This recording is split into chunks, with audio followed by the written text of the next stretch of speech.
కలిసి బైబిల్ బలపడుతున్నాం. గ్రంథ వాగ్దానములన్నీ కలిసి పాడుతున్నాం. గ్రంథ వాగ్దానములన్నీ నావే,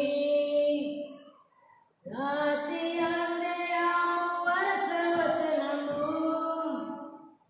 తన దివ్య ప్రేమ వాగ్దానములన్నీ వాగ్దానంబులు గ్రంథ వాగ్దానంబులన్నీ నావి. ఉదయకాల సమయంలో మరొక దినంలో మనము సహోదరులమైన మనము దేవుని యొక్క పనిలో గురిగలి పని చేయనట్లుగా ప్రభు మనందరినీ మరి ఆహ్వానించాడు. మనం కూడా నమ్మకంగా ఈ పనిలో ప్రార్థన అన్న ఈ సేవలో మరి మనం కూడా నమ్మకంగా కొనసాగే వారంగా ఉన్నాడు. అయితే ప్రభుతో మాట్లాడే ముందు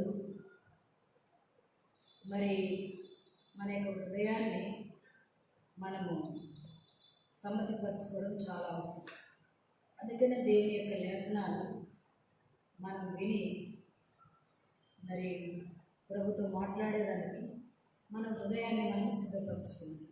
చూడండి, దేవుని యొక్క వాక్యం మనం విందాం.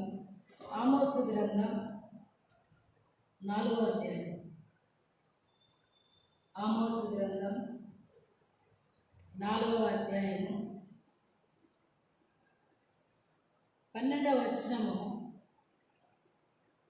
మనము కలిసి చదువుకుందాం.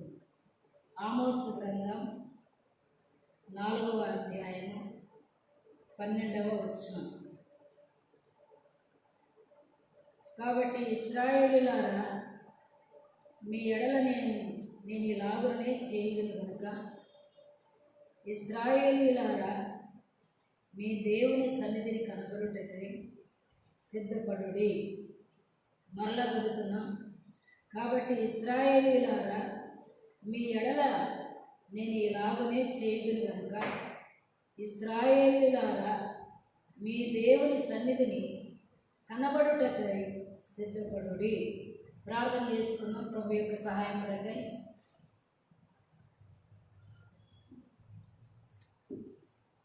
ప్రేమగల గొప్ప తండ్రి, స్తోత్రాలు. మమ్మల్ని వెదికారు, ప్రేమించారు. మీ గొప్ప ఉన్నతమైన పని నిమిత్తం భూలోకంలో సజ్జలు ఉంచారు. మేమును మీ మనస్సును ఎరిగి ప్రార్థించువారని ఉండాలని ఇష్టపడి మమ్మల్ని ఈ దినం సజ్జలు ఉంచారు. కృతజ్ఞతలు. ప్రేమైన తండ్రి, వాక్యం చదువుకుంటూ వచ్చాము. మీరు మమ్మల్ని దర్శించము ప్రభు. వాక్యము మీది, మేము మీ ప్రజలము. మీరు మా దేవుడకు.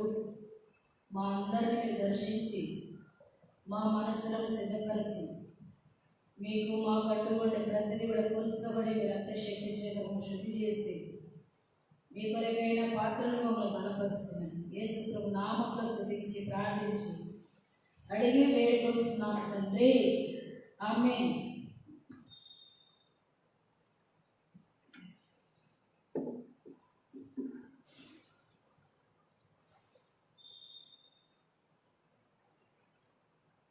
ఆమోసు గ్రంథం 4వ అధ్యాయము 12వ వచనం మనం చదువుకుంటూ వచ్చాము. ఈ యొక్క 3వ లైన్లో ఒక ప్రాముఖ్యమైన మాట రాయబడతా వచ్చింది. మీ దేవుని సన్నిధిని కనబడుటకై సిద్ధపడుడి. దేవుని యొక్క సన్నిధిలో మనం కనిపించాలి అంటే సిద్ధపాటు చాలా అవసరం. మనందరికీ తెలిసి స్త్రీలమైన మనము ఆయా పనులన్నీ కూడా ముగించుకొని మరి మనం సిద్ధపడతా ఉంటాం. ఉదాహరణకు మనం ఎక్కడికైనా ప్రయాణం కావాలి అంటే మనం సిద్ధపడతా ఉంటాం. తర్వాత ఏదైనా మనం పనులు చేయాలన్నప్పుడు మనము సిద్ధపడతా ఉంటాం.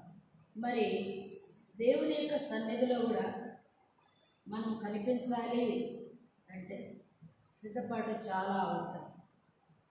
ఆమోసు గ్రంథంలో 4వ అధ్యాయంలో మరి దేవుడు చెప్తా ఉన్నాడు, మీ దేవుని సన్నిధిని కనపడుటకై మీరు సిద్ధపడుడి. కనుక ఈ ఉదయకాలంలో ప్రార్థన కొరకై వచ్చిన మనము దేవుని సన్నిధిలో కనపడడం చాలా ప్రాముఖ్యం. అందుకే ఈ అధ్యాయం అంతా మనము గమనించినప్పుడు పలుమార్లు అక్కడ మరి రాయబడతా వస్తుంది. ఏమని రాయబడుతుందంటే, అయినను మీరు నా తట్టు తిరిగిన వారు కారు అని రాయబడి పలుమారు, నేను దంతశుద్ధి చేస్తున్నాను, మీరు నా తట్టు తిరిగిన వారు కారు. మీ పట్టణంలో ఆహారం లేకుండా చేస్తున్నాను.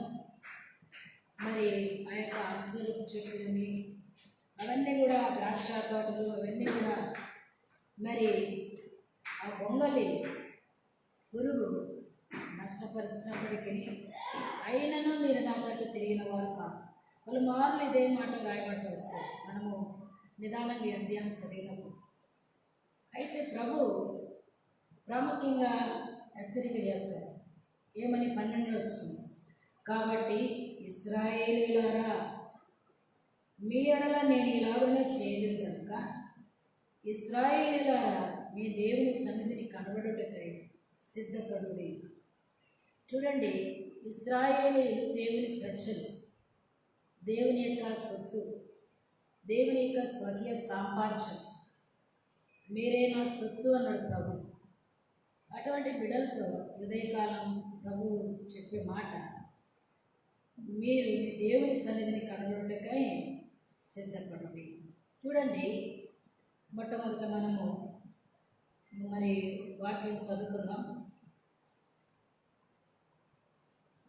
యెషయా గ్రంథం 37వ అధ్యాయం. యెషయా గ్రంథం 37వ అధ్యాయం.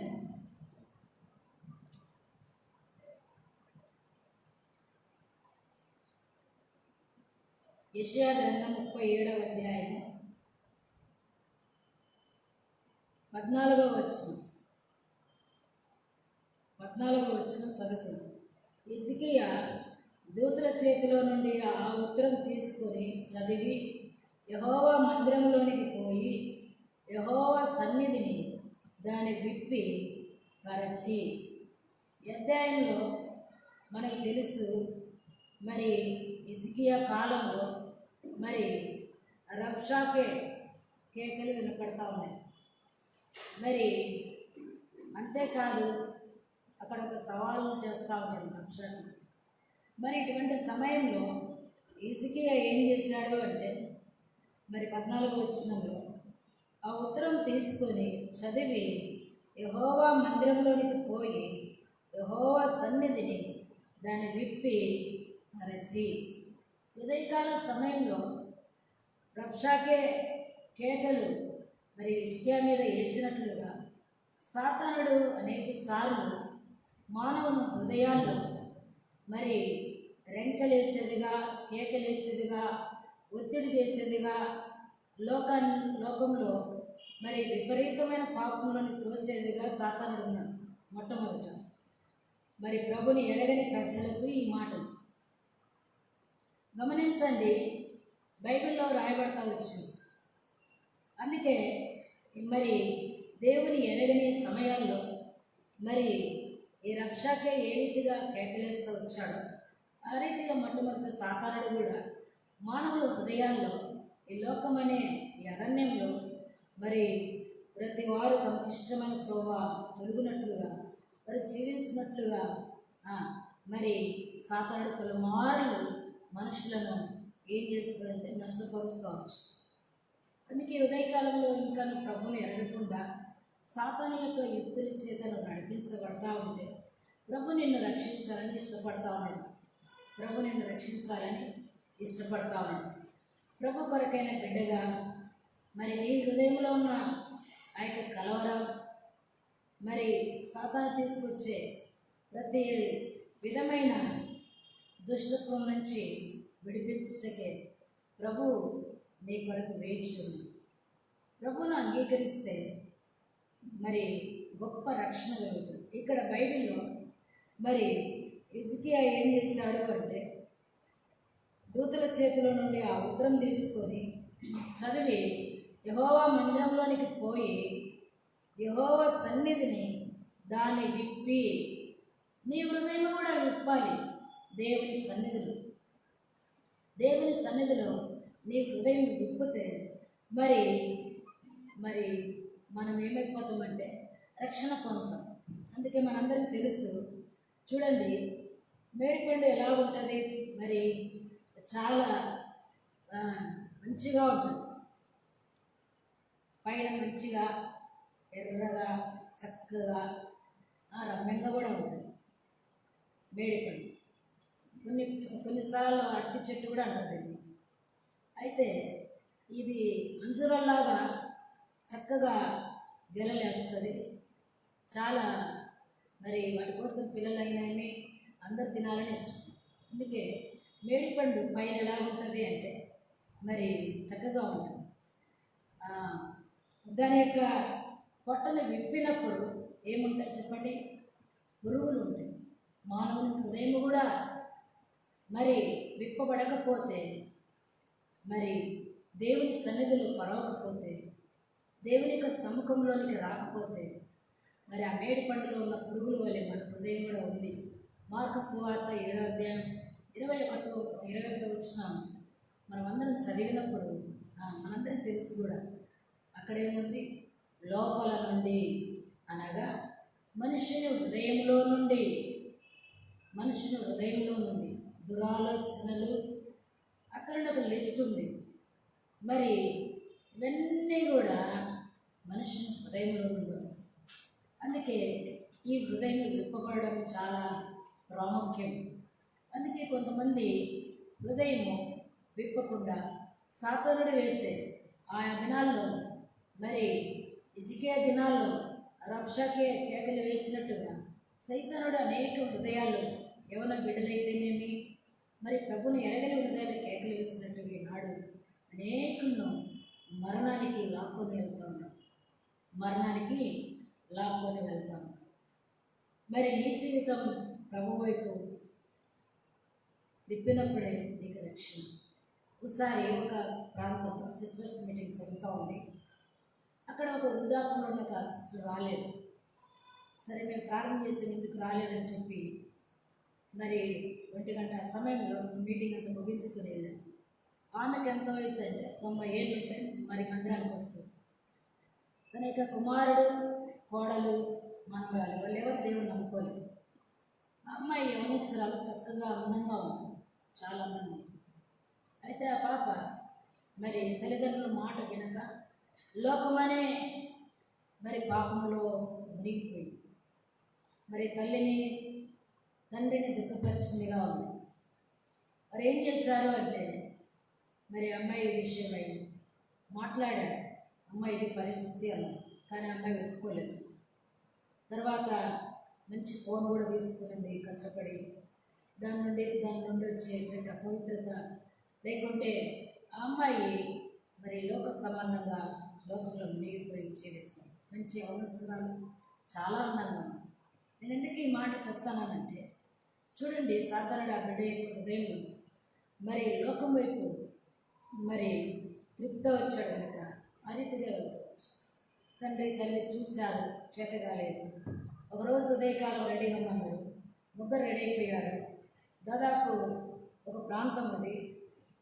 అక్కడి నుండి కొన్ని కిలోమీటర్లు వెళ్ళిపోయారు వేరే ప్రాంతానికి ట్రైన్లో. వెళ్ళిపోయిన తర్వాత మళ్ళీ ఆ ప్లాట్ఫారం మీద ఆ అమ్మాయికి నచ్చ చెప్తాడు. అమ్మాయి ఇది పరిస్థితి 1 కిలోమీటర్ దాకా అమ్మాయికి చెప్తే అమ్మాయి వినడం లేదు. వినకుంటే తండ్రి ఏం చేశాడు అంటే, ఒక ట్రైన్ వస్తూ ఉంది, తన బిడ్డ ముందే తల్లిని ముందు తోసేశాడు గాలికి. వెంటనే అమ్మాయి, నానా నీ మాట వింటనేను, వెంటనే ఆ అమ్మాయిని తోసేశాడు. ఆయన ముగ్గురు చనిపోయారు. ఈ అమ్మాయి మాత్రం కొంచెం యవనస్తురాలు కనుక పరప్రాణంలో ఉంది. వెంటనే రైల్వే పోలీసులు వాళ్ళు కనుక్కొని, ఏంటమ్మా పరిస్థితి అంటే, ఇది నా సంగతి. గమనించండి, తన హృదయంలో సాతానుడు వేసే కేకకు లోబడింది. తన హృదయంలో ఆ సాతాను లోపరుచుకుని మరణానికి తీసుకెళ్ళి ఒకే కూతురు. మేము ఆ ఇల్లు దర్శించకపోతే ఆ 90 ఏళ్ళ వృద్ధురాలు, ఆమెకు ఏం తెలియదు. ఆ మంచంలో ఏడుస్తాం, ఎవరు లేరు. వాళ్ళు బంధువులు అడిగితే, మేము చూస్తూ ఉండండి, అలా ఇంటివైపు మేము వెళ్ళొస్తామన్నారు.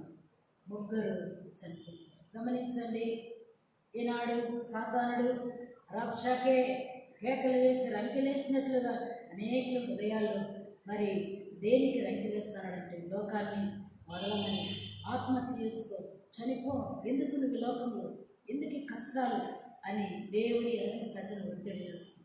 నేను కూడా పాపానికి బానిసమైనావు. ఉదయకాలంలో ప్రభువు దగ్గర ఒప్పుకో. ఆ మేడి పండు చూస్తే మేలుమైండు, పొట్ట ఇప్పి చూస్తే పురుగులు. ఒకవేళ నీ హృదయంలో మరి ఈ పురుగులు పోవాలి అంటే మార్క్స్ సువార్త 7:21 ఉన్న లిస్టు అవంతా తొలగించబడాలి అంటే నీ హృదయం విప్పాలి. యెహోవా సన్నిధిలో మరి ఆనాడు హిజ్కియా ఆ ఉత్తరమును విప్పి పరిచాడు. బైబిల్లో మనకు తెలుసు, లూకా సువార్త మరి 18వ అధ్యాయం 10వ వచనంలో మరి ఇద్దరు మనుషులు దేవాలయంలోనికి ప్రార్థన చేయడానికి వెళ్ళారు. మనందరికీ అంశం తెలుసు. అయితే బైబిల్లో మరి ఎవరు తమ హృదయాన్ని విప్పి పరిచారు అంటే మనం చదివినప్పుడు మరి సుక్కరి ఏం చేస్తాడంటే మరి ఆకాశం వైపు చూచుటకైనను ధైర్యము చాలక, అంటే ఆకాశాన్ని ఉదయకాలం మనము ఏ కాలమైనా చూస్తాము, మన కళ్ళ ముందే ఉంది విశాలమైన ఆకాశం. మరి అయితే మనందరికీ తెలుసు, ఆకాశము ప్రభు అంటాడు, ఆకాశం నా సింహాసనము, భూమి నా పాదపీఠం అని సరించాడు. అయితే మరి ఇక్కడ ఈ యొక్క సుంకరి ఏం చేశాడు, ఆకాశం వైపు కనులెత్తటకైనను నాకు ధైర్యము చాలదు అని రొమ్ము కొట్టుకొని ఏడుస్తా ఉన్నాడు.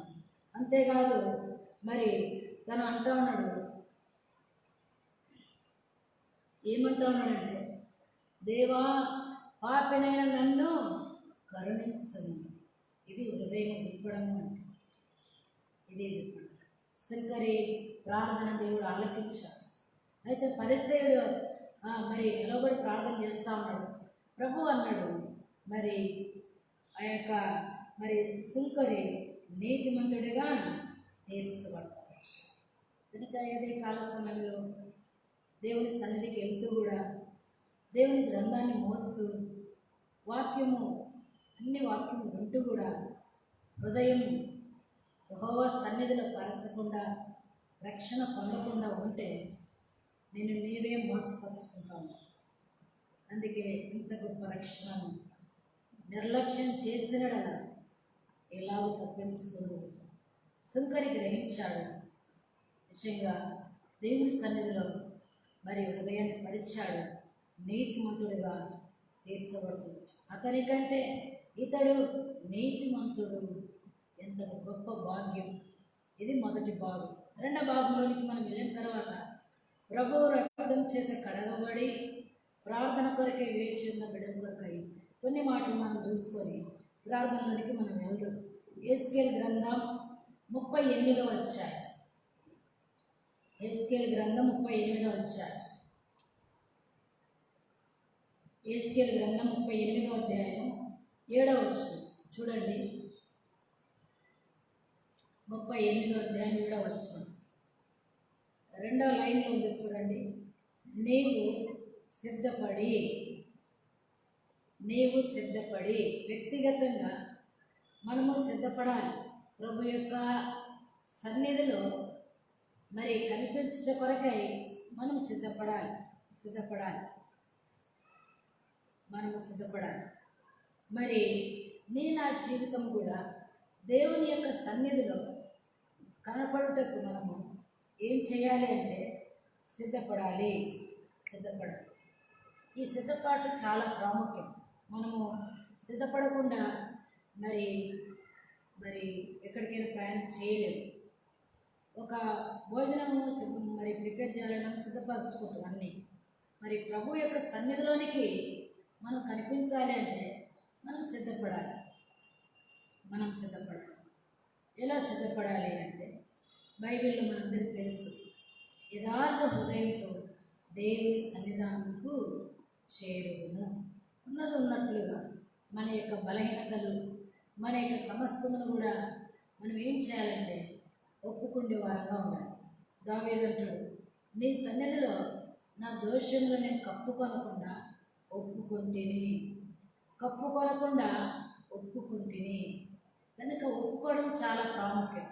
మానవ నైత్యం, మానవ యొక్క స్వభావం ఏంటంటే మరి అనేక సార్లు తప్పిపోయేవారు, మట్టివారం కనుక మరి అనేక సార్లు మరి మనం తప్పిపోయేవారు. బైబిల్లో ఆయా సందర్భాల్లో అనేకులు కూడా మరి తప్పిపోయిన వారు ఉన్నారు, మనందరికీ తెలుసు. వారి ద్వారా వచ్చిన నష్టం కూడా మనకు తెలుసు. ఉదాహరణకు ఆకాను చేసిన పొరపాటు ఇశ్రాయేలు వంశం ఆ సమాజం అంతటికి వచ్చి చూడండి. కనుక మన హృదయాన్ని మనం సిద్ధపరచుకోవాలి. ప్రభుతో మాట్లాడే ముందు ఈ హృదయంలో అసూయ, ద్వేషం, ఒకవేళ దేవునికి విరోధమైన ఏది ఉన్నా వాటిని మనము కడుక్కోవడం చాలా ప్రాముఖ్యం. అందుకే ప్రార్థన, ఈ స్త్రీలు ముఖ్యంగా దేవుని యొక్క సన్నిధిలో ప్రార్థించడం కొరకై మరి ఏం చేయాలి అంటే మనము మరి శుద్ధి చేయబడము చాలా ప్రాముఖ్యం, చాలా ప్రాముఖ్యం, చాలా ప్రాముఖ్యం. అందుకే మనం గమనించండి, దేవుని యొక్క సన్నిధిలో కనిపించాలి. 18వ అధ్యాయంలో మరి దేవుని యొక్క దూతలు వచ్చారు, మనందరికీ తెలుసు. అబ్రహాముతో అంటూ వచ్చారు, నేను చేయవు కార్యము అబ్రహామునకు దాచేదనా.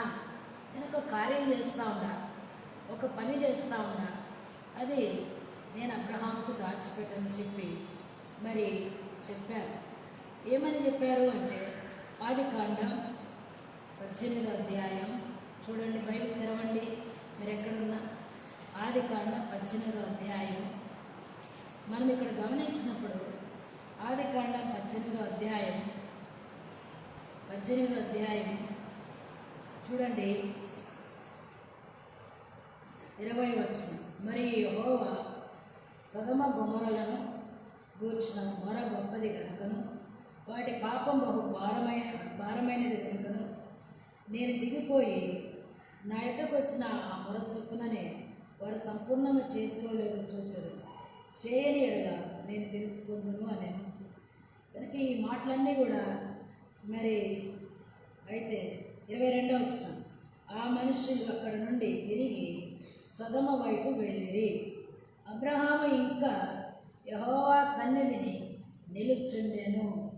దూతలు సొదొమ వైపు వెళ్ళారు. దూతలు ఏం చేశారు? సొదొమ వైపు వెళ్ళారు, చెప్పారు, వెళ్ళారు. అయితే అబ్రహాము ఏం చేశాడు? ఇంకను యెహోవా సన్నిధిని నిలుచుండెను అంటే కంటిన్యూగా ప్రభు మీద ఆధారపడతా ఉన్నాడు. ప్రభు యొక్క సన్నిధిలో మరి నేను కనిపిస్తే ప్రభు దయాదాక్షిణ్యం చూపిస్తాడు, నేను మొరపెట్టి ఆ మొర ఆలకిస్తాడు మరి అని అబ్రహాము ఏం చేశాడు అంటే ఇంకను యెహోవా సన్నిధిని నిలిచి ఉండెను. చూడండి, చాలా ప్రాముఖ్యమైనది. అక్కడ వచ్చే ఉగ్రత గొప్పదైంది, దూతలు తెలియజేశారు. అయితే అబ్రహాము యెహోవా సన్నిధిలో నిలుచుంది. సొదొమ గొమొర్రాలో లోతున్నాడు, నీతిమంతుడైన లోతు యొక్క భార్య పిల్లలు ఉన్నారు. అబ్రహాము అంచులంచులుగా అడుగుతున్నాడు, ప్రభువా 50 మంది, అక్కడ నుండి 10 మంది వరకు వచ్చారు. ప్రభు అబ్రహాము యొక్క మొర ఆలకించి ఇంకనూ యెహోవా సన్నిధిలో నిలవడం దేవుడు చూచాడు. అబ్రహాము యొక్క పట్టుదల, అబ్రహాము యొక్క ప్రాధేయపడడం దేవుడు చూచి అబ్రహాము ప్రార్థన ఆలకించాడు. ఆ యొక్క సొదొమ గొమొర్రా ఆ పట్టణంలో ఉండే వారందరిలో ఈ లోతు కొరకు అబ్రహాము చాలా ప్రార్థన చేశాడు. దేవుడు అబ్రహాము ప్రార్థన ఆలకించాడు, కనిపించాడు. దేవుని యొక్క సన్నిధిలో అబ్రహాము నిలిచాడు, మొరపెట్టాడు. మరి ఆ పట్టణంలో నుండి దేవుని యొక్క దూతలు మరి మనందరికీ తెలిసిన అంశము మరి బలవంతంగా లోతు తడువు చేసినప్పటికీ బయటికి లాక్కొని వచ్చింది. ఎందుకు అంటే అబ్రహాము యెహోవా సన్నిధిలో నిలిచి నీ ఇంట్లో ఉన్న బిడ్డలు లోకమైన సొదొమ గొమొర్రాలో నష్టపోకుండా నీవు నిలబడే స్త్రీగా ఉండాలి. మనము లోకంలో రక్షణ లేని వారు అనేకులు ఉండగా వారి నిమిత్తమై అబ్రహాము వలె ప్రార్థించే బిడ్డలను మనం ఉండడం చాలా ప్రాముఖ్యం. అందుకే మనందరికీ తెలుసు, కొంతమంది రక్షణ గొప్ప రక్షణను నిర్లక్ష్యం చేస్తూనే ఉంటాం. మరి తల్లులమైన మనము కూడా ఏం చేయాలంటే అబ్రహాము వలె యెహోవా సన్నిధిలో నిలిచిండాలి.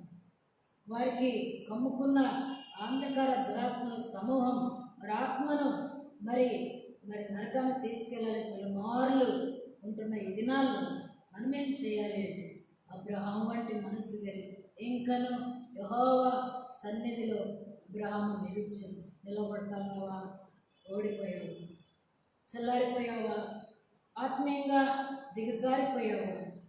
పరిస్థితుల్లో ప్రభు నిన్ను నన్ను హెచ్చరిక చేస్తాను. కనుక అబ్రహాము యెహోవా సన్నిధిలో నిలుచుండెను. బైబిల్లో రాయబడతా వచ్చింది. మరి మరి సన్నిధిలో నిలిచడం, మరి నిలబడడం మనం చూస్తూ వచ్చాం. అందుకే నీ దేవుని సన్నిధిని కనబడుటకై సిద్ధపడుడి. సిద్ధపడి చాలా ప్రాముఖ్యం. మత్తయి సువార్త 25వ అధ్యాయం. మత్తయి సువార్త 25వ అధ్యాయం మనము గమనించినప్పుడు ఈ 25వ అధ్యాయంలో మరి ఎవరున్నారు అంటే పరలోక రాజ్యం కొరకు ఎదురు చూచే మరి 10 మంది కన్యకలు. 10 మంది కన్యకలు. 10 మంది కూడా వారి యొక్క చేతుల్లో ఏముంది? దివిటి ఉంది. వారు సిద్ధపడతా ఉన్నారు. దేనికి సిద్ధపడతా ఉన్నారు? పరలోకపు ఆ రాజ్యం నిమిత్తం ఆ పెళ్లి కుమారుడు వస్తాడు, ఆ రాకడకు సిద్ధపడతా ఉన్నారు. 10 మంది కన్యకలే, 10 మంది మరి సిద్ధంగా ఉన్నారు. 10 మంది చేతిలో కూడా దివిటీలు ఉన్నాయి, అన్నీ సరే రెడీగా ఉన్నాయి.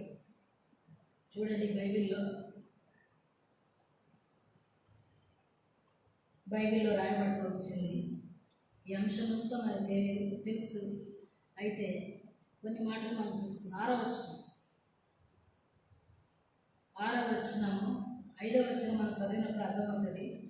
పెళ్లి కుమారుడు ఆలస్యం చేయగా వారందరూ కునికి నిద్రించుతుండేది. 10 మంది కూడా రెడీగా ఉన్నారు. అయితే ఇక్కడ పెళ్లి కుమారుడు ఆలస్యం చేయగా వారందరూ కునికి నిద్రించుతుంది. కొన్నిసార్లు మన ప్రార్థనకు ఆలస్యం అవుతుంది. మన బిడ్డ కొరకు మన కన్నీరు కాలుస్తూ ఉంటాం. ప్రభువా మీరు దేవుడవు, నా బిడ్డను రక్షించు అని ఆలస్యం అవుతుంది. అయితే ఇక్కడ పెళ్లి కుమారు రావడం ఆలస్యం కావడం బట్టి వారు ఏం చేశారు? కునికి నిద్రించారు. ఈ కునుకు అనేది అలసటలో కునుకు వస్తుంది, నిద్రించు. అయితే 6వ వచనం, అర్ధరాత్రి వేళ ఇదిగో పెళ్లి కుమారుడు అతన్ని ఎదుర్కొన్న రండి అను కేక వినబడెను. ఇక్కడ ఏం కేక వినపడుతుందంటే అర్ధరాత్రి వేళ ఇదిగో పెళ్లి కుమారుడు రండి అని కేక వినపడతా ఉంది. కేక వినపడతా ఉన్నప్పుడు మరి ఎదుర్కొన్న రండి అని కేక వినబడినప్పుడు 7వ వచనం, అప్పుడు ఆ కన్యకలందరూ లేచి తమ దివిటులను చక్కపరచని. కానీ దివిటులు చక్కపరుచుకుంటాడు.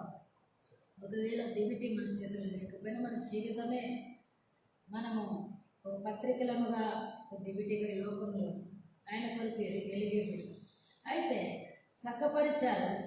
అయితే కొంతమంది వీళ్ళల్లో మరి 5 మంది మాత్రం సిద్ధంగా లేరు. 5 మంది సిద్ధంగా లేరు. వారిని బుద్ధి లేని ఆ కన్యకలు, మా దివిటులు ఆరిపోతున్నవి కనుక మేము నూనెలో కొంచెం మాకు బుద్ధి గలవారు. అంటే ఈ యొక్క 5 మంది మరి రెడీగానే ఉన్నారు, కానీ దివిటిలో నూనె లేదు. అంటే మరి గమనించండి, ఈ దివిటిలో నూనె ఉన్నప్పుడే అది వెలుగు వస్తుంది. అంటే మానవుని యొక్క హృదయంలో దేవుని యొక్క వాక్యము మనం సమృద్ధిగా దినాల్లో ఆయన సన్నిధిని అపేక్షించినప్పుడే అన్ని పరిస్థితుల్లో మనము సిద్ధపడి ఉంటాం. అందుకే ఇక్కడ గమనించండి, బుద్ధి లేని వారు ఏం చేశారు? సిద్ధంగా లేరు. బైబిల్లో రాయబడతా వచ్చింది. మరి ఏమని రాయబడతా వచ్చిందంటే, మరి సిద్ధముగా ఉన్నవారు మాత్రమే లోపలికి వెళ్ళిరి. సిద్ధంగా ఉన్నవారు మాత్రమే. అదే వచ్చిన పెళ్లి కుమారుడు వచ్చెను. అప్పుడు సిద్ధపడి ఉన్నవారు అతనితో కూడా పెళ్లి విందుకు లోపలికి వెళ్ళి. సిద్ధంగా ఉన్నవారు చాలా ప్రాముఖ్యమైన మాట. సిద్ధంగా ఉన్న వాళ్ళు ఎక్కడికి వెళ్ళిపోయారు? లోపలికి వెళ్ళారు. ఇప్పుడు 5 మంది సిద్ధంగా లేని వాళ్ళు బయట నిలబడి ఉన్నారు. ఎంత దుఃఖం! అందుకే వాళ్ళు అయ్యా అయ్యా మాకు తలుపుతి, మాకు తలుపుతి. చూసారా? ఆత్మీయమైన కేకలు. వాళ్ళు కేకలు వేస్తూ ఉన్నారు. ఎలా కేకలు వేస్తూ ఉన్నారంటే, అయ్యా మాకు తలుపుతి. నీ జీవితంలో కూడా నీవు నేను మనము మరి పరిస్థితులు మనం ప్రార్థన చేస్తూ ఉన్నప్పుడు ఆలస్యం అయినప్పటికీ మనం ప్రార్థనలో సిద్ధంగానే ఉండాలి. ఆయన సన్నిధిలో కనిపించడం. ఇక్కడికి ఎందుకు వచ్చాము అంటే, మీ దేవుని సన్నిధిని కనపడడం మీరు సిద్ధపడరు. 5 మంది సిద్ధంగా ఉన్నారు, లోపలికి వెళ్ళారు. 5 మంది సిద్ధంగా ఉన్నారు. 10 మందిలోనే 5 మంది తీసివేయబడితే, మరి ఇంత సమాజంలో దేవుని ప్రచలంగా సజీవ రాళ్ళవల్లి మనం చేర్చబడుతూ వచ్చాం. చాలా సంతోషం. అయితే మనలో ఉన్న దైవ భయం ఏముండాలి అంటే, దేవుని సన్నిధిలో నేను కనిపించకుండా వెళ్తాను, జారిపోతానేమో, ఒకవేళ నా పట్టుదల సన్నగిలిపోతుందో అన్న భయం మనలో ఉండాలి. 6 లక్షల మందిలో నిండు మనసు ఇద్దరేని ప్రభు చెప్తూ వచ్చారు. యెహోషువ, కాలేబు. వారు మిగిలిన వారు ఏమయ్యారు? వారికి మేఘస్తంభం లేదా, అగ్ని అన్నీ ఉన్నాయి, కానీ సనుగు వారి జీవితంలో సనుగు. స్త్రీలకు ముఖ్యంగా సనిగే. ఇంట్లో ఏమైపోయినా సనుగుతుంది. తర్వాత మనందరికీ తెలుసు, పని ఎక్కువైపోతే సనుగు.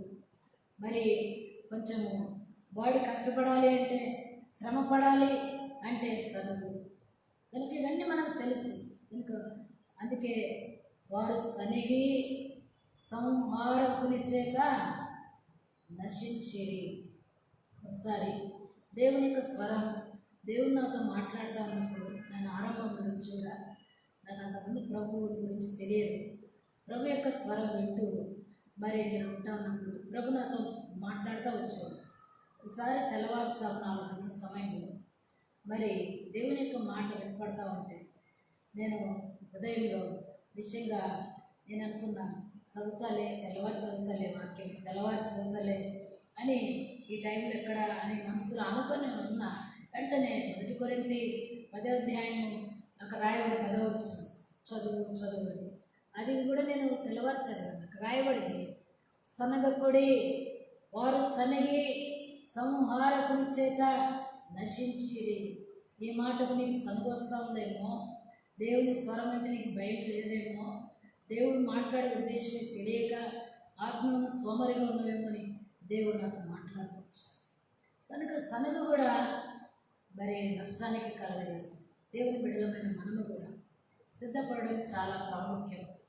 మరి 5 మంది సిద్ధపడుతూ వచ్చారు. దేవుని బిడ్డ, ఇంతగా రక్షణ పొందావు, పాపమని ఊపి నుండి నేను మా అందరం బయటకు వచ్చాను.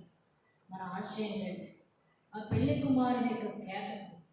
పెళ్లి కుమారుడు ఎప్పుడు వచ్చినా మనకు తెలియదు. బైబిల్లో ఉంది కదా, అర్ధరాత్రి వేళ వచ్చినో, కోడి కూసేటప్పుడు వస్తాడో, ఆ సమయం మనకు తెలియదు కనుక మనం ఎలా ఉండాలి? సిద్ధంగా ఉండాలి. సిద్ధంగా ఉండాలి అంటే మనం దేవుని సన్నిధిలో కనిపించేవారము కనపడటం సిద్ధపడుతూ రావాలి. దినదినం ఏ రీతిగా ఇంటిని శుభ్రం చేసుకొని, పాత్రలు శుభ్రపరచుకొని, వంటిని శుభ్రపరచుకొని, పిల్లలను శుభ్రపరుస్తూ ఉన్నారో, నీ హృదయాన్ని కూడా ప్రతి దినం మరి దేవుని సన్నిధిలో కనిపించడం, శుభ్రపరచుకోవడం చాలా ప్రాముఖ్యమని దేవుని యొక్క వాక్యం మనకు చెప్పబడుతుంది. అందుకే మరి మనము శుభ్రపరచుకోవాలంటే మనం ఎలాగ దేవుని సన్నిధిలో చేరాలి? హెబ్రీయులకు రాసిన పత్రిక 10వ అధ్యాయం, హెబ్రీయులకు రాసిన పత్రిక 10వ అధ్యాయము 21 నుంచి మనం చదివినప్పుడు మంచి అంశాలు ఉన్నాయి. ఇక్కడ చూడండి, దేవుని ఇంటిపైన మన గొప్ప యాజకుడు ఉన్నాడు కనుక మనస్సాక్షికి కల్మషం తోచకున్నట్లు ప్రోక్షింపబడిన హృదయములు గలవారును నిర్మలమైన ఉదకముతో స్నానం చేసిన శరీరములు గలవారునై ఉండి విశ్వాస విషయంలో సంపూర్ణ నిశ్చయిత కలిగి యథార్థమైన హృదయముతో మనము దేవుని సన్నిధానమునకు చేరుదము. ఇలాంటి హృదయం, యథార్థమైన హృదయంతో మనము దేవుని సన్నిధానమునకు చేరుదము. మనం ఇప్పుడే చూస్తూ వచ్చాం, యథార్థమైన హృదయముతో విప్పాడు శంకరి. మనము కూడా యథార్థమైన హృదయంతో మనము దేవుని సన్నిధానమునకు చేరాలి.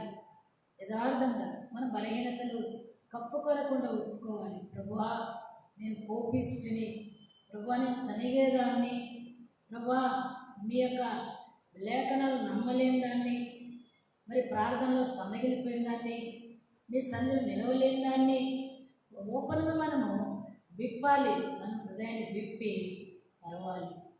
మన హృదయాన్ని విప్పి పరవాలి. మన యొక్క నిజ స్థితిని యథార్థంగా ఉన్నది ఉన్నట్లు ఒప్పుకోవడం చాలా ప్రాముఖ్యం. అందుకే అతిక్రమములను దాచిపెట్టేవాడు వరదలడు, కానీ దాన్ని ఒప్పుకొని ఏం చేయాలి? విడిచిపెట్టాలి. అతిక్రమం అంటే రక్షణ లేని వాళ్ళకి కాదు, రక్షింపబడి కూడా అనేక సార్లు మొక్కుబడులు మన యొక్క అవన్నీ మర్చిపోతాం. ప్రభు యొక్క సన్నిధిలో మర్చిపోతాం. యథార్థంగా మనం చేరే బిడ్డలంగా మనం ఉండడం చాలా ప్రాముఖ్యం. ఎందుకంటే మరి మనందరికీ తెలుసు, ప్రతి ఉదయకాలం మనం ఇల్లు శుభ్రం చేసినప్పటికీ 1 గంటకే మరలా మురికి వస్తూ ఉంటాం. అన్నంత మనందరికీ తెలుసు, స్త్రీలు ముఖ్యం కనుక ఉదయం సంగతి విషయమే కూడా ప్రతి నిత్యము మనము యథార్థమైన హృదయంతో దేవుని సన్నిధానంలో మనం చేరేవారం. అందుకే నిర్మలమైన మనస్సాక్షి అంటే, నిర్మలము అంటే ఏంటి? మరి ఎలాంటి కల్మషం లేకుండా ఉండడం, ఎలాంటి మురికి లేకుండా ఉండడం. ఒక పసి బిడ్డ వలె, చిన్న బిడ్డ మరి ఎలా ఉంటుంది అంటే నిజంగా నిర్మలమైన మనస్సు. మనందరికీ తెలుసు. అందుకే బుద్ధి విషయమై పెద్దవారుగా, దుష్టత్వం విషయమై పసిపిల్లలుగా ఉండాలని ప్రభు హెచ్చరిక చేస్తాను. ఒక యవనస్తురాలు ఈ యొక్క మాట నన్ను అడిగింది, ఏంటంటే ఈ మాట యొక్క అర్థం చెప్పండి అంటే, మరి దుష్టత్వం విషయమై పసి బిడ్డలా ఉండాలి, బుద్ధి విషయమై పెద్దవారుగా ఉండాలి. మరి వాడి పెరిగింది కానీ మనసు పెరగకపోతే కష్టం కదా. అలాగనే చూడండి, ఆ పాప తర్వాత చెప్పిన తర్వాత మరి గమనించండి, మన జీవితంలో మరి యథార్థమైన హృదయంతో దేవుని సన్నిధానంకు చేరాలి. ఒకసారి ఉపవాస ప్రార్థనలో మరి బ్రదర్ వాక్యం చెప్తాను. మరి ప్రతి చిన్న విషయం మనము మరి యథార్థంగా ఉండాలి అని చెప్తా ఉంటే, ఇక్కడ ఒక ప్లేస్లో ఒక సిస్టర్ ప్రార్థన చేస్తుంది, ప్రభా మీ మందిరంలో ఒక స్పూన్ తీసుకెళ్ళాను ప్రభా నేను, ప్రభా అని ఆమె ఒప్పుకోవడమే కాదు, మరలా తీసుకొని వచ్చి దేవుని యొక్క ఇంట్లో పెట్టుకోవచ్చు. అంటే చిన్న ఆ స్పూను చాలా చిన్నదే, తన హృదయంలో ఉంచుకుంటూ వచ్చి యథార్థమైన హృదయంతో దేవుని సన్నిధానికి చేరిన బిడ్డలు. అంటే మీకు అర్థమయ్యేదానే చెప్పాను నేను మాట. గమనించండి, మన జీవితంలో ఎన్నిసార్లు కల్మషం తోసింది మన మనస్సాక్షి. ఎన్నిసార్లు మనము మరి స్త్రీలమైన మనము అలసటలో మన యొక్క మన యొక్క అలసటలో మన మనస్సాక్షిని కల్మషంతో ఉండొచ్చు. దాని అంతటినీ కూడా కడగబడడం చాలా ప్రాముఖ్యం. అందుకే యథార్థమైన హృదయంతో దేవుని సన్నిధానమునకు చేరుదము. బైబిల్లో రాయబట్ట వచ్చింది చివరిగా ప్రకటన గ్రంథం 19వ అధ్యాయం చూడండి. ఇక్కడ రాయబడింది ప్రకటన గ్రంథం 19వ అధ్యాయం 6-7 వచనంలో మరి గొర్రెపిల్ల వివాహోత్సవ సమయం వచ్చినది, ఆయన భార్య తను తాను సిద్ధపరచుకొని ఉంటుంది.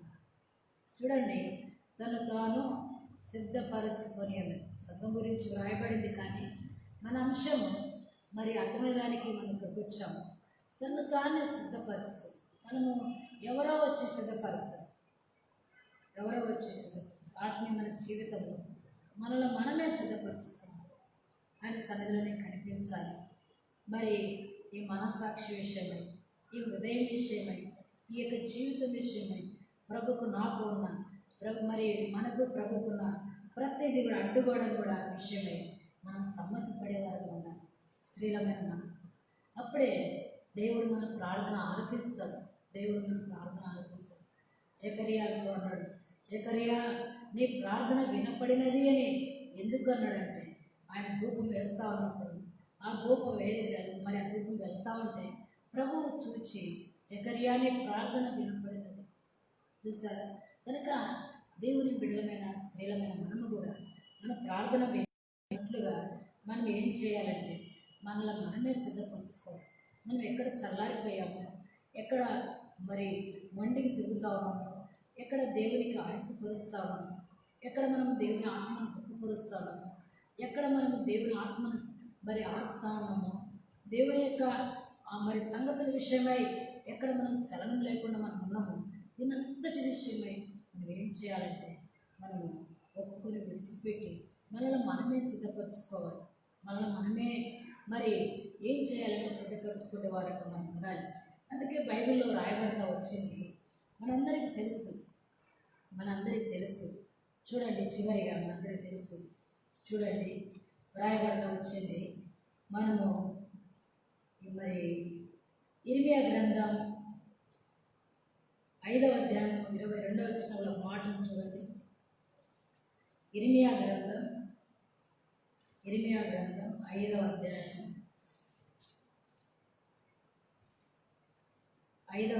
22వ వచనం. ఇక్కడ రాయబడి చూడండి. సముద్రము దాటలేకున్నట్లు దాని తరంగము ఎంత పొర్లినను అవి ప్రబలం లేకయు ఎంత ఘోషించినను దాని దాటలేకయు ఉన్నట్లుగా నిత్య నిర్ణయం చేత దానికి ఇసుకను సరిహద్దుగా నియమించిన నాకు మీరు భయపడరా? నా సన్నిధి ఇదే యెహోవా. సముద్రము మనకు తెలుసు, మరి ఎన్నో సముద్రాలు మనం చూస్తాం. ఆ సముద్రంలో నీళ్ళు ఎంత ప్రబలి పొంగి మరి అవన్నీ వచ్చినప్పటికీ దేవుడు ఆ సముద్రం కొరకు నిత్య నిర్ణయం చేత ఇసుకను సరిహద్దుగా వేశాడు. అందుకే మనకు తెలుసు, ఎంత అల వచ్చినా ఆ అల పై నుండి వచ్చి ఆ ఇసుకను తాకి రిటర్న్ కావాల్సిందే తప్ప ఆ ఇసుకను ఏమీ చేయదు. దేవుని యొక్క నిత్య నిర్ణయం మరి సముద్రంలో నీళ్లు పొరలకుండా నిత్య నిర్ణయం చేత ఇసుకను సరిహద్దుగా వేశాడు దేవుడు. అందుకే ప్రభు అంటాడు, మరి నా సన్నిధిని వనకరా? నా సన్నిధి అంటే మీకు భయం లేదా? వనకరా? కొన్నిసార్లు దేవుని సన్నిధికి ప్రార్థన అంటానే దన్నుమని మనం ఏం చేస్తాం? ప్రభువా ఫలాని పరిస్థితి, ఫలాని సంగతి ప్రభా అని మనము డైరెక్ట్గా మాట్లాడకూడదు. మనము ఆయన సన్నిధిలో వనక నేను ఎవరితో మాట్లాడుతూ ఉన్నా, ఎవరితో నేను మాట్లాడతాను, నేను మాట్లాడే ఆ దేవుడు ఎవరు అని గ్రహించాలి. నేను దేవుడు కనుక ఆయనతో మనం మాట్లాడేటప్పుడు మనకే వరంగా బైబిల్లో దేవుని స్వరం విన్న తర్వాత మరి అనేకులు భయపడుతూ వచ్చారు, దావుతూ వచ్చారు, భయపడుతూ వచ్చారు. మనందరికీ తెలుసు దేవుని యొక్క సన్నిధి ఎలా ఉంటుంది. అందుకే మోషే దేవుని సన్నిధిలో మరి ఆ కొండ పైన దేవుని సన్నిధిని అనుభవిస్తూ వచ్చాడు. దేవుడు మోషతో మాట్లాడుతూ వచ్చాడు. మనందరికీ తెలుసు. మరి మోషే ఒకసారి మరి కోపం వచ్చి ఆ పలకలు పగలగొట్టినప్పటికీ దేవుడు మరలా ఏం చేశాడు అంటే ఆ పలకలను మరలా చేయించి, నేను ఏమి చెప్పాను ఆ మాటలు మరలా నువ్వు రాయి మోషే, ప్రజలు చెప్పు ఒక కర్రతో మందసం చేసి మరి అవి లేవీయుల భుజాల మీద మోస్తూ రావాలి. అంతేకాదు లేవీయులే సన్నిధిలో నిలిచి, గమనించండి, ఈ సన్నిధిలో నిలవడం ఈ గొప్ప పని, ఇది చాలా గొప్ప పని. ప్రార్థన అంటేనే గొప్ప పని. కనుక మనము ఆయన సన్నిధిలో వణికి వారంగా శుద్ధి చేయబడే వారంగా, కడగబడే బిడ్డలంగా మనం ఉండడం చాలా ప్రాముఖ్యం. గమనించండి. చివరిగా ఒక వచనం తీసుకొని మనం ప్రార్థనలోకి వెళ్ళిపోదాం. లూకా సువార్త 12వ అధ్యాయం. లూకా సువార్త 12వ అధ్యాయం. లూకా సువార్త 12వ అధ్యాయం 47వ వచనం. 47వ వచనం. తన యజమానుని చిత్తం ఎరిగి ఉండి సిద్ధపడక అతని చిత్తం చొప్పున జరిగింపక ఉండు దాసునికి అనేకమైన దెబ్బలు తగులును. చూడండి అంత మంచి మాట. తన యజమానుని చిత్తం ఎరిగి ఉండి సిద్ధపడక. మన యజమానుడు ప్రభువైన యేసుక్రీస్తు గొర్రెల గొప్ప కాపరి, ఆత్మల అధ్యక్షుడు, అంతేకాదు అధ్యక్షుడు. తర్వాత మరి మనకు బహుమానం ఇచ్చే దేవుడు. మనం ఏం చేయాలి అంటే తన యజమాని చిత్తం ఎరిగి ఉండియో సిద్ధపడక. కొంతమంది తలాంతులు ప్రార్థన వరాన్ని దేవుడు ఇస్తాడు సంఘములు. అది ఒక తలాంతు. వారు ప్రార్థించినప్పుడు కార్యాలు జరుగుతాయి. వారు బలహీనులే కానీ గొప్ప కార్యాలు జరుగుతాయి. సమూయేలు ప్రార్థనా పరుడు. సమూయేలు దగ్గరికి ప్రవక్త కనుక అనేకులు ఏదైనా పోయినా వాళ్ళు ఏం చేసేవాళ్ళు, మరి సమూయేలు దగ్గరికి వెళ్ళి అయ్యా మా కోసం ప్రార్థన చెయ్యనేవాడు. సమూయేలు ప్రార్థించి చెప్పేవాడు. ఒకసారి గాడిదలు పోతే గాడిదల గురించి చెప్పాడు, మనందరికీ తెలుసు. తర్వాత సామాన్లు దాగిన సౌలు గురించి కదండి, అలా చెప్తూ వచ్చారు. గమనించండి, మనము కూడా కొంతమంది ప్రార్థన వరం ఉంటుంది. మరి అది మనకు తెలుసు, అది దేవునికి చెప్తాం. నేను దేవుని యొక్క బిడ్డగా చేయబడిన తర్వాత ఈ ప్రార్థననే ఆయుధం దేవుడు నాకు ఇచ్చాడు. దేవుని చిత్తం తెలుసు. మరి యజమాని చిత్తం ఎరిగి మనం సిద్ధపడ్డాం. లోకంలో విషయం మరి అనేకమైన బాధ్యతలు మునిగిపోయి అనేక సార్లు మనము మరి ఎంతో ఏం చేస్తూ ఉంటాం, నష్టపోతూ ఉంటాం. ప్రార్థన చాలా ప్రాముఖ్యమైనది. ప్రార్థించినప్పుడు దేవుడు ఖచ్చితంగా బయలుపరిచేది తన పిల్లల విషయంలో ఖచ్చితంగా చెప్తాను. మరి నేను ఒకసారి చిన్న విషయం అది, ఒకసారి ఈ యొక్క ఏమంటారు, ఇక కత్తెర, మరి బట్టలు కట్ చేసే కత్తెర అంటారు కదా, సీజర్, అదేమైంది కనిపించదు. ఒక 4-5 నెలలు కనిపించదు. ప్రతి విషయం కూడా ప్రార్థించేది మాకు ఈ తరగతిలో చెప్పేవాళ్ళు. ప్రతిదీ కూడా మీరు ప్రార్థన చేసుకోవాలా, ఏ చిన్న విషయం ప్రార్థన చేసుకోవాలనేవాళ్ళు. సరే, మేము అలాగనే ఉంటామన్నాం. అయితే ఈ సమయం నేను కూడా ప్రార్థన చేస్తాను. వచ్చి ప్రభువా ఇది కనిపించలేదు, దేవుడు చిన్నదే అడిగాను.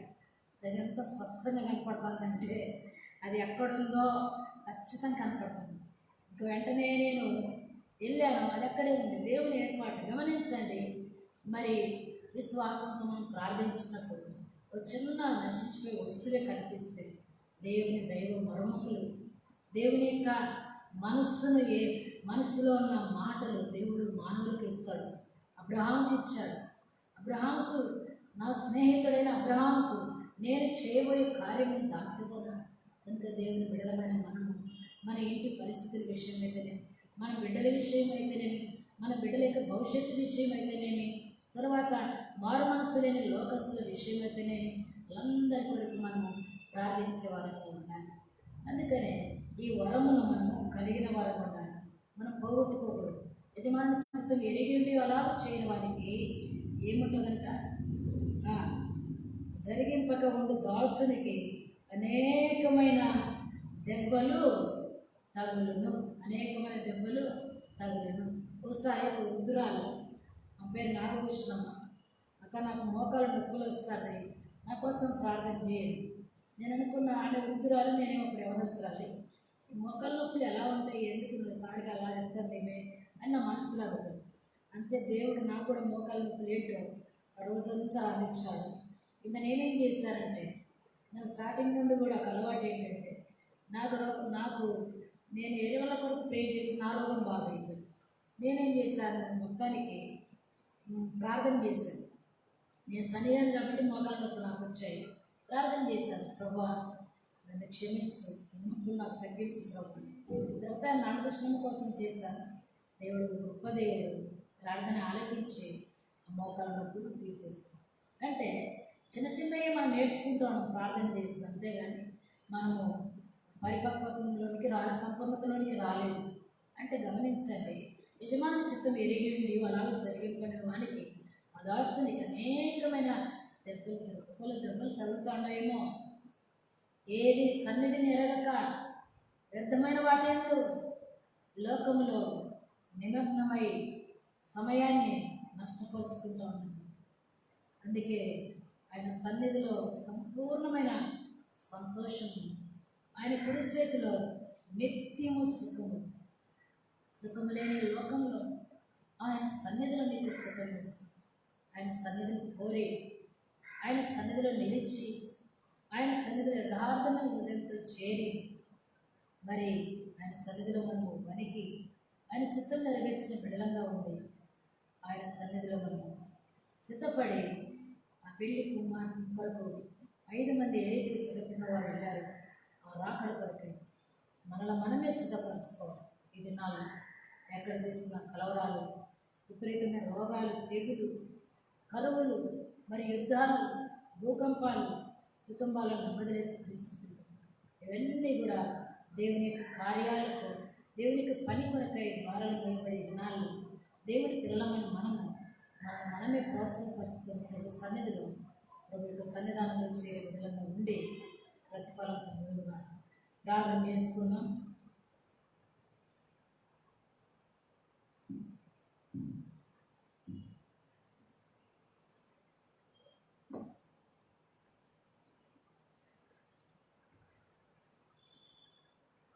ప్రార్థన చేసుకున్నాం.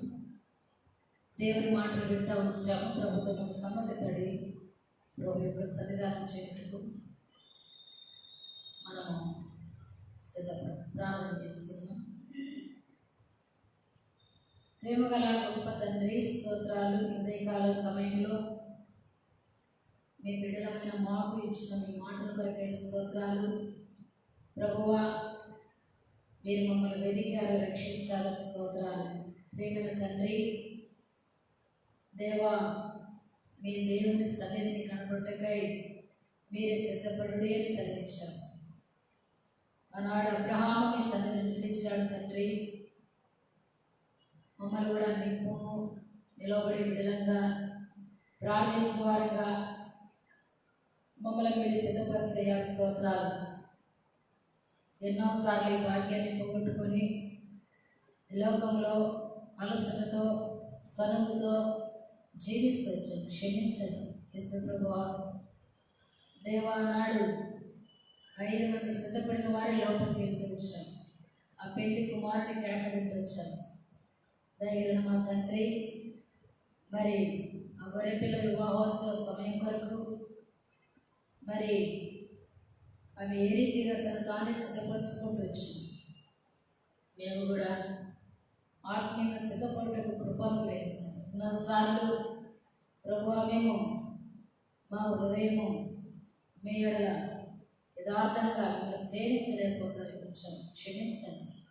ఈ ప్రార్థన యొక్క సేవ మేము ధూపం వేయటంలో, ప్రార్థించటంలో, అనేక ఆత్మల కొరకు అడ్డుపడటంలో తండ్రి ఓడిపోయాం. మా వంతులో మాకు ఇచ్చిన తలాంతులు మేము కోల్పోతున్నాం. క్షమించండి తండ్రి. విస్తారమైన పనుల్లో అనేక సార్లు శ్రీలమైన మేము మీ సన్నిధిని కలిగి ఉండగా నష్టపోతూ వచ్చాం. క్షమించి పరిశుద్ధపరచండి, అంగీకరించండి, సమకూర్చండి, లేవనెత్తండి. ప్రభు స్తోత్రం. సమయంలో దగ్గరగా దూరంగా ఉంచిన మా ప్రియుల యొక్క భారాలు తొలగించు, వారు నిలుపు ప్రభు. ఆయా పట్టణాల్లో అయితేనే, గ్రామాల్లో అయితేనేమి వారిని మీ కొరకైన సాక్షులుగా ఉంచమని మేము ప్రార్థన చేస్తున్నాం. వారి బిడ్డల విషయాలను చూపించండి తండ్రి, మీరే కనికరించండి. మరి ప్రభు మరి మనం కనికరించండి. ఆయన మంచి ఆరోగ్యంతో నింపండి తండ్రి. స్తోత్రం. తన విశ్వాస వృద్ధి పొందించండి.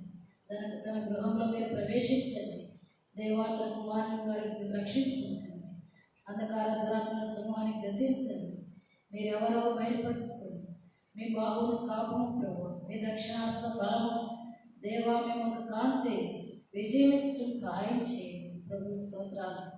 దగ్గర తండ్రి మరి కోడలను మరేమని కూడా కనికరించి బలపరచండి, దూరాలు ఆదుకోండి. మీరైతే మా ప్రియులు రాజ్యంలో మా బిడ్డలందరినీ కనికరించి వాళ్ళని బలపరిచే స్తోత్రాలు. పేరు పేరున దీవించి ఆశీర్వదించి ప్రార్థనలో మేము ప్రవేశిస్తున్నారు. దైవ సన్నిధి మాకు అనుగ్రహించి ఏక మనసును అనుగ్రహించి ప్రభావ మీకు సమస్తాన్ని మీ చేతులకి మమ్మల్ని అప్పగించుకుంటూ దేవా మీరు ఇచ్చిన సమయం కొరకై కృతజ్ఞతలు. దాసులందరినీ బలపరచండి. కరోనా వ్యాధి చేత ఎంతోమంది మూలుగుతుంది అయ్యా, మీరు కనికరించండి. మీ బిడ్డల పక్షంగా మీ బాబు చాపును తండ్రి ఆదరించండి, ధైర్యపరచండి. ఒకరి తల్లి వారిని ఆదరించినట్లు నేను మిమ్మల్ని ఆదరించదని సరించాను. కనికరించండి. అన్ని విషయాల్లో మీరే కృపను గ్రహించండి. మా దేశ నాయకులను రక్షించండి. సరిహద్దులో సమాధానం దయచేయండి తండ్రి. విశ్వాసం వృత్తిని బలపరచండి. చిన్నపిల్లలను రక్షించండి. సంపన్నకి పరిచయం వృద్ధి పొందించండి. సహాయం చేస్తుంది. అన్ని విషయంలో కృపను గ్రహించమని వందనాలు చెల్లించుకుంటూ మందిరం ఎదురుగుడు మా ప్రియమైన బిడ్డలందరినీ కూడా పేరు పేరున దీవించి ఆశీర్వదించి గొప్ప రక్షణ వారి కనులారా చూసి ఆశీర్వదింపబడి మిమ్మల్ని అంగీకరించినట్లు మీరు సహాయం చేయమని యేసుప్రభు నామములో స్తుతించి ప్రార్థించి అడిగి వేడుకొలుస్తున్నాము తండ్రి. ఆమేన్. నీ సన్నిధి చేరితిమి ప్రభువా, ప్రార్థన వినుమా. సన్నిధి చేరితిమి ప్రభుని సన్నిధి చేరితిమి.